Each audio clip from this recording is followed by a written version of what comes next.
संस्थापनार्थाय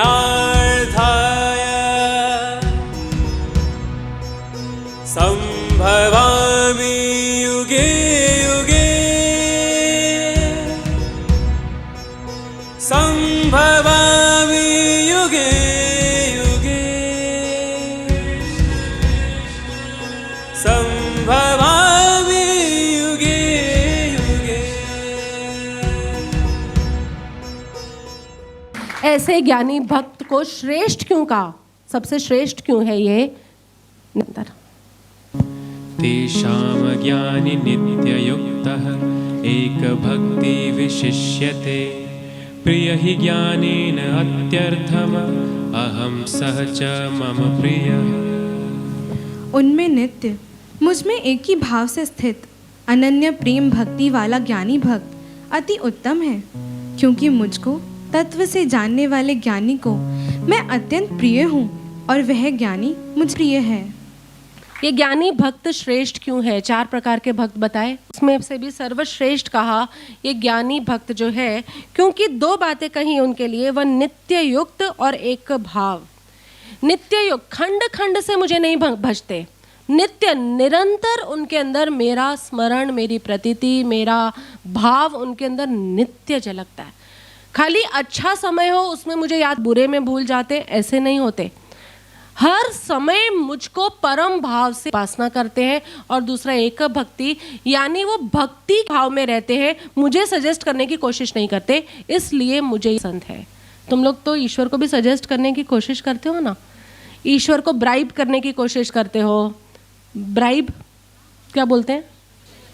रिश्वत। हाँ, रिश्वत देने की कोशिश करते हो, ईश्वर को सजेस्ट करने की कोशिश करते हो। आज के युग में जितना भी धार्मिक कहा हुआ, आस्तिक कहा हुआ वर्ग है ना, वो सारा कहीं ना कहीं मंदिरों में बाहर तो आरती कर रहा होगा और भीतर से ईश्वर को सजेस्ट कर रहा होगा, भगवान मेरी इस आरती का फल ना ये दे देना। ऐसा ही क्योंकि तुम कहाँ ईश्वर से मांगोगे? वो जो देना चाहता है भर के देना चाहता है, और तुम मुट्ठियों के हिसाब लगा के बैठे हो, यहाँ तुम क्या मांग लोगे? तो कहा ये ज्ञानी भक्त मुझे क्यों पसंद है? क्योंकि पहली बात, खंड खंड में नहीं, अखंड रूप से मेरी भक्ति करता है, यानी निरंतर ही इज कनेक्टेड टू मी। तुम्हें किसी से प्रेम हो जाए तो कैसा कनेक्शन होता है तुम्हें मालूम है ना? उसका फोन आए ना आए, हो ना हो, सुख में भी उसी से यहाँ मेंटली वार्तालाप चलती है, झगड़े में भी मेंटली उसी से वार्तालाप चलती है कि नहीं? प्रेम है तो झगड़े में भी वार्ता से चलेगी, और जब प्रेम के क्षण है तब भी वार्तालाप उसी से चलती रहेगी। यहाँ ये ईश्वर के प्रति का प्रेम ही इतना प्यारा है कि हर क्षण उससे वार्तालाप चल रही है, हर क्षण। यदि ऐसा हो रहा है, ऐसा भक्त मुझे प्यारा है। और दूसरा, उसकी वार्तालाप मुझे कोई सजेशन नहीं दिया जा रहा। एक भक्ति, हमारी हर वार्तालाप में कुछ ना कुछ सजेशन होता ही है। एक कहानी में पढ़ती थी, एक अमेरिका का बड़ा ही समृद्ध व्यक्ति था, वेरी रिच मैन, बहुत ही समृद्ध, खूब संपत्ति थी उसके पास। लेकिन उसने भी मरने से पहले अपनी बायोग्राफी लिखवाई। उस बायोग्राफी में एक खास पेज पर एक भिखारी की बात लिखी उसने। बोला, मैं वैसे तो बड़ा धार्मिक इंसान था और जिंदगी भर ईश्वर को पूजता था। ईश्वर को पूजने का सिद्धांत मुझे उस भिखारी से पता लगा। आगे लिखा, विवरण पूरा लिखा, इसे कैसे पता चला? तो उन्होंने लिखवाया ऐसा कि एक बार मैं सो रहा था, अपना दिन था, कहीं जाना आना नहीं था, उस दिन भक्ति का भी दिन था, लेकिन थोड़ा आराम से सोकर जा सकते हैं कि नहीं? हाँ कि नहीं? तो मैं भी उस दिन आराम से सोकर जाने को ही था, लेकिन गहरी नींद में था, तभी ज़ोर ज़ोर से किसी के गेट खटकाने की आवाज़ें आई। इतनी ज़ोर से गेट आवाज़ें आई कि मेरी नींद उड़ गई। और मैंने जाकर, जो वो गेट कीपर थे, वैसे तो अमेरिका में होते नहीं है, लेकिन अब इस अमीर आदमी ने लिखा है तो मैं कहती हूँ कि गेट कीपर को जाके उसने बोला कि ये क्यों चाह रहा है? कहते ये भिखारी है, भीख मांग रहा है। कहते ठीक है तो दे दो। इस अमीर इंसान ने $5 उसको दे दिए, लेकिन साथ में उसको बोला कि देख भाई, तूने इतना शोर मचाया ना, इसलिए तेरे को मैं $5 देता हूँ। अगर तूने शोर नहीं मचा तो मैं तुझे $20 देता। भिखारी ने पलट कर जवाब दिया, अपनी हिदायत, अपनी सजेशन, अपनी हिदायत अब पास रखो। मैं अच्छी तरह जानता हूँ कि मैं शोर ना करता तो $5 भी नहीं मिलने वाले थे। इतनी सी बात से वह व्यक्ति इतना इंस्पायर हो गया कि एक भिखारी जैसा नीचा व्यक्ति, छोटा व्यक्ति, नीचा क्या, छोटा व्यक्ति उसकी मान्यता में, वह भी जानता है कि डोंट सजेस्ट मी। तो मैं ईश्वर को पूरी जिंदगी सजेशन देता रहता हूँ, उस ईश्वर को मैं प्यारा कैसे हो सकता हूँ। उसने अपनी आत्मकथा में लिखा कि ईश्वर को पूजने का जो ढंग है वो मुझे इस भिखारी से पता चला। डोंट सजेस्ट, एक भिखारी को भी सजेस्ट करते हो तो वो कहते हैं आई नो माई जॉब, क्योंकि अगर मैं नहीं करता तो 5 भी नहीं मिलने वाले थे। ये तो हम बोल देते हैं ना बच्चों को कि भाई देख तू शरारत की तो 1 चॉकलेट देता हूँ, तो शरारत नहीं कर देता, लेकिन वो बच्चा भी अच्छी तरह जानता है कि शरारत नहीं करता तो 1 भी नहीं मिलने वाली थी, हाँ कि नहीं। इसी तरह यहाँ पर भी ऐसा ही है, ईश्वर कहते हैं मुझे लोग पसंद है, ऐसे भक्त, ज्ञानी भक्त ऐसे हैं, नंबर 1 निरंतर उनके यहाँ हमसे वार्तालाप चलती है, और दूसरी बात उनकी वार्तालाप में, उनके प्रेम में मेरे को कोई भी हिदायत नहीं दी जाती, कोई भी सजेशंस, कोई भी रिकमेंडेशंस नहीं की जाती। ऐसे ज्ञानी भक्त मुझे पसंद है। नेक्स्ट क्या कहते हैं, ये तो मुझे पसंद है लेकिन बाकी सबको भी, जो बाकी 3 बचे, टोटल 4 है ना, यथार्थी, आर्त, जिज्ञासु और ज्ञानी।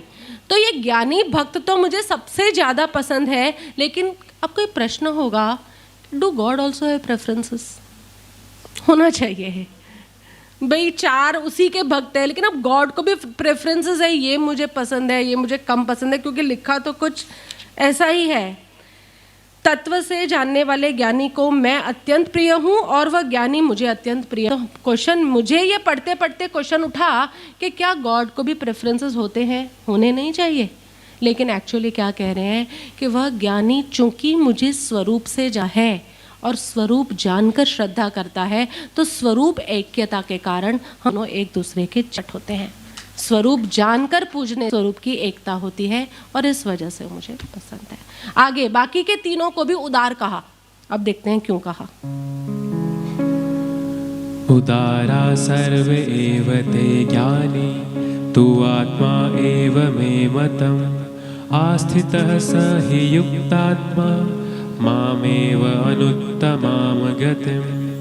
सभी उदार हैं, परंतु ज्ञानी तो साक्षात मेरा स्वरूप ही है, मेरा मत है, क्योंकि वह मन बुद्धि वाला ज्ञानी भक्त अति उत्तम गति स्वरूप मुझ में ही अच्छी प्रकार स्थित है।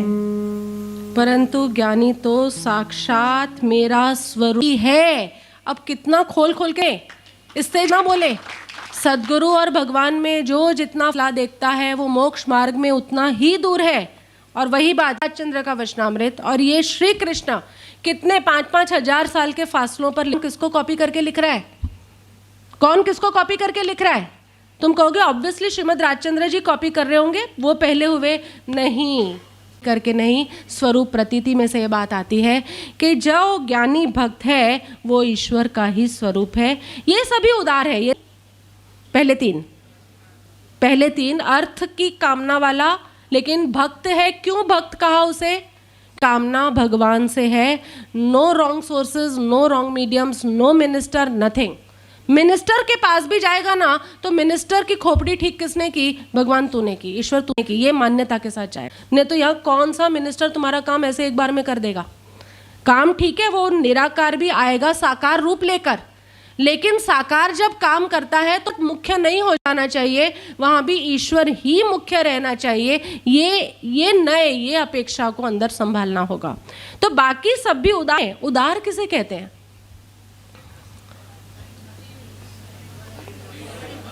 बड़ा दिल वाला। तुम्हारी भाषा में वही, जिसका बड़ा दिल है। ऐसा ही है कि इनका दिल भी बड़ा है। क्यों? क्योंकि अर्थ वाले जो अर्थ की कामना करते हैं वो भगवान से अर्थ की कामना करते हैं, उन्हें मिल जाता है अर्थ तुरंत।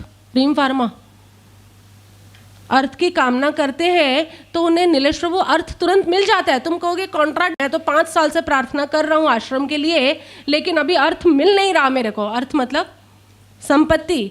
तो चक्कर क्या है? या तो प्रभु कुछ ओवर एग्जैजरेट कर रहे हैं या फिर होता नहीं। उदार तुम्हें इसीलिए ईश्वर कहते हैं, हम कहेंगे, क्योंकि 5-5 वर्षों से कुछ फंड्स इकट्ठे करने का प्लानिंग है, लेकिन उस लेवल तक फंड्स तुम्हारा नहीं इकट्ठा हो रहा, लेकिन फिर भी तुम भगवान की भक्ति छोड़कर किसी और भक्ति में नहीं लगोगे। इसलिए तुम्हें उदार कहा। उद आर बड़ा प्यारा शब्द है, जरा काट के देखोगे ना, उद जमा आर, उद यानी ऊपर, जो ऊपर है, और आर यानी आरजू, जो ऊपर है ना उससे अपनी आरजू को जोड़ना, उससे अपनी इच्छा को जोड़ना। तो ये अर्थार्थी भक्त भी कहते हैं भगवान के मुझे प्यार है, ये उदार है, क्योंकि चाहे इसकी इच्छा मैं पूरी करूं चाहे ना करूं, इसका दिल इतना बड़ा है कि फिर भी ये मुझे छोड़कर किसी और देवी देवताओं के चक्कर में नहीं पड़ जाता। नहीं, अब देवी को पूजेगा वो नवरात्रि में, देवी को पूजेगा, मैं पूजाऊंगी, देवी को पूजेगा वो, लेकिन स्वरूप समझेगा, और जब स्वरूप समझकर पूछता है तो वो ईश्वर की ही भक्ति है, किसी देवी देवती नहीं है। दूसरा, उदार क्यों कहा? क्योंकि वही देव और पर ने भेद बताया था थोड़े टाइम पहले। ईश्वर और देव में, ईश्वर कैसे होते हैं? पिता जैसे, पालक है ना वो, और देव कैसे हैं? दुकानदार जैसे। ये दो भेद बताए थे, याद आ रहा है? थोड़ा थोड़ा 2-4 साल पहले कहा था कहीं, अभी कहा था, चलो इतना तो याद है, अभी कहा था। देव दुकानदार जैसे होते हैं, क्रियाकांड लेकर तुम्हें तुम्हारी इच्छित वस्तु दे देते हैं। 2-4 लाख का दान दे दो, तुम्हारी इच्छा पूरी। लेकिन ईश्वर जो है वो पालक है, पिता जैसे है, वो तुम्हें वस्तु तभी देंगे जब तुम्हें उस वस्तु के साथ सुरक्षित देखें। बच्चा में 1000 रुपये दो, लेकिन पता है कि 1000 का नोट देखकर तुम तो यूं उड़ाते उड़ाते चलोगे तो कोई भी चोर उचक का हाथ छीन के ले जाएगा, तुम्हारे को नुकसान पहुंचाएगा, तो वो कह रहे हैं कि नहीं, हम नहीं देंगे तुम्हें, जब तक तुम प्रौढ़ ना हो जाओ, जब तक तुम मैच्योर ना हो जाओ, हम जो फंड सोच में हमें नहीं देंगे वो फंड। क्योंकि ईश्वर पालक है, ईश्वर पिता जैसा है, वो फंड नहीं देता तो भी अर्थार्थी भक्त कैसा होता है? ईश्वर का पाला नहीं छोड़कर जाता, देव की दुकानदारी के ऊपर माथा नहीं टेकता। क्या दृढ़ कराई है। देव देवियों की पूजा को तो लगे कि कैसे। और तीसरी बात, धन आदि वैसे तो सुखरूप लगते ही हैं, किसको नहीं लगते? चाहे तुम अभी मना करो, लेकिन धन किसको सुखरूप नहीं लगता? सुविधाएं किसको सुखरूप नहीं लगती? सुख सामग्रियां किसको अच्छी नहीं लगती? लेकिन उन सामग्रियों को, सुविधाओं को छोड़कर सत्संग में आना, ईश्वर भक्ति करना, दुख के समय में भी विचलित नहीं होना, ये सबके। द्रौपदी ने भी ईश्वर को बुलाया, कृष्ण के ईश्वर रूप को बुलाया ना, तुरंत नहीं आ गए तो भी द्रौपदी बुलाती रही। तुम्हें तो लगता है ना कि ईश्वर है तो वो जान जाए ना, द्रौपदी को बुलाना क्यों पड़ा? लेकिन तुम्हारी प्रार्थना वो ईश्वर आता भी नहीं है। इसलिए प्रार्थना में बल लाना, प्रार्थना के अंदर भक्ति और शक्ति लाना, और स्वरूप को समझने की युक्ति रखना, जब ये होगा तो ईश्वर को तुम कहीं पर भी सक्रिय कर सकते हो, इन्वोक कर सकते हो। ये सारे हैं। उदार क्यों कहा? क्योंकि ईश्वर इनकी इच्छा पूरी नहीं करते। स्वरूप समझ, 15 साल पहले मैंने भी प्रार्थना की, तुम्हें लगता है प्रार्थना कर समझ में आ गया? नहीं, तुरंत नहीं होता, समय लगता है। लेकिन समय दरमियान जो 2, 4, 5 वर्ष थे जो इंटेंस साधना के थे, उस वर्षों के दरमियान भी वो श्रद्धा कभी भी विचलित नहीं हुई, डगी नहीं है। ईश्वर का रूप समझना है, कंफ्यूजन को कंक्लूजन नहीं मान लिया। तुम्हारा होता है, तुम ईश्वर के स्वरूप के प्रति कंफ्यूज्ड हो, लेकिन फिर भी जजमेंट कर लेते हो, हाँ यही राइट है। नहीं, हमने वो जजमेंट नहीं होने दिया। वी स्टॉप्ड कि कुछ भी है, मुझे भगवान महावीर का स्वरूप भी तो सही समझना है, और वापस ये उत्पत्ति लय क्या है ये सब भी अच्छे से समझना है। तो स्वरूप समझने के लिए भी प्रार्थना करते ही समझ नहीं आ जाता, लेकिन तुम फिर भी उसी को प्रार्थना करते रहते हो। उदार कहे गए, उदार हो, इतना बड़ा मन रखते हो, तुम किसी से एक बार कुछ मांगोगे, वो नहीं देगा तो क्या करोगे? दूसरी बार नहीं मांगोगे। इससे उदार मन नहीं कहा जाता। तुम बार से मांगते रहो, वो नहीं देता तो भी तुम मांगते रहो, ये विश्वास रखो कि वो नहीं दे रहा क्योंकि अपनी कमी है, हम मैच्योर नहीं हुए, हमारी समझ है इसलिए नहीं दे रहा। लेकिन जब तुम उस वहाँ से विचलित हो जाओगे तो ये तो उदारपना भी नहीं है। उदार है, परंतु ज्ञानी तो साक्षात मेरा स्वरूप ही है, ऐसा मेरा मत है, क्योंकि वह मदगत मंद बुद्धि वाला मन बुद्धि वाला ज्ञानी भक्त अति उत्तम गति स्वरूप मुझ में ही अच्छी प्रकार से समाया हुआ है, स्थित हुआ है। अंतिम जो ज्ञानी भक्त है वो क्यों प्रिय है? क्योंकि मुझ में समाया है। बाकी तीनों भी मुझे पसंद है। क्यों? क्योंकि अर्थ, आर्त्र और जिज्ञासा में भी मुझे छोड़कर नहीं जाते। मैं बेशक उन्हें मैं बात जवाब दूं, लेकिन वो फिर भी मेरे जवाब की ही प्रतीक्षा करते हैं। आगे नेक्स्ट श्लोक के अंदर 19वें श्लोक में ऐसे ज्ञानी भक्त की दुर्लभता का कथन कहते हैं। छोटा सा है, फटाफट ले लो। बहूनां जन्मनां अन्ते ज्ञानवान् मां प्रपद्यन्ते वासुदेव सर्वमिति सह महात्मा सुदुर्लभ। बहुत जन्मों के अंत के जन्म में तत्व ज्ञान को प्राप्त पुरुष सब कुछ वासुदेव ही है, इस प्रकार मुझको भजता है, वह महात्मा अत्यंत दुर्लभ है। दुर्लभता बताई कि ऐसा ज्ञानी भक्त अत्यंत दुर्लभ है। उद्धव जैसे मिल जाएंगे, पदी जैसी भी मिल जाएंगी, ध्रुव जैसे तो बहुत भटकते हैं, लेकिन गोपियों जैसा मिलना सच में कठिन है।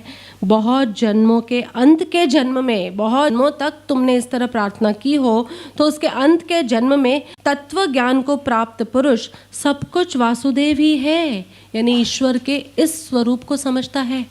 यदि तुम्हें भी ईश्वर का ये जो स्वरूप हम सत्संग से समझा रहे हैं, 4 सत्संगों से तुम्हें समझ में आ रहा है, इसका मतलब समझना बहुत जन्मों के बाद, बहुत जन्मों से पूजा, प्रार्थना, क्रियाकांड करने के बाद इस जन्म में तुम हो कि ईश्वर के यथार्थ स्वरूप को समझने जितनी बुद्धि भी है और समझाने वाला कोई व्यक्ति भी है। समझ लो, सब में ईश्वर दिखे या सब ईश्वर में दिखे, ये 2 पंक्तियां बहुत महत्वपूर्ण है। सब में ईश्वर दिखेगा, तुम्हें सब में ईश्वर दिखेगा तो राग द्वेष रह सकते हैं क्या? सब में खाली बेन प्रभु दिखे, अश्विन तुम्हें सब में बेन दिख रहे हैं तो तुम्हारे राग द्वेष हो सकते हैं क्या सबके साथ? तुम्हें सबके प्रति, सबको देख के स्माइल आएगी, प्रेम की फीलिंग रहेगी, यही रहेगा। तो सब में ईश्वर देखने से क्या मिलेगा? राग द्वेष रहित पना, राग और द्वेष तुम्हारे टूटेंगे और सब कुछ ईश्वर में ही है। अरे हम सब एक ही घर में रह रहे हैं, वसुधैव कुटुंबकम, ये यहीं से आई है बात, एक ही घर में। अरे वाह, हम सब पहले क्या देखना है? सब में ईश्वर है, इससे राग द्वेष जाएगा और हम सब इस एक ही घर में जी रहे हैं। कोई दीवार ही नहीं है, ओनली ईश्वर, ईश्वर एंड ईश्वर, ये आएगा तो राग द्वेष पहले में जाएगा और उभर के प्रेम ये दूसरे से आएगा। ये 2 दृष्टियां आ जाए बस, सब में ईश्वर और दूसरी सब ईश्वर में। जहां सब में ईश्वर दिख, तुम्हारा राग और गया, और जहां सब ईश्वर में दिखा, यानी सब मेरा ही घर और मेरा ही विस्तार, तो वहाँ अब प्रेम की धारा तुम्हारी उठती है। इस प्रकार 16, 17, 18, 19 के अंदर तो ईश्वर की शरण में जाने वाले मनुष्य की बात की।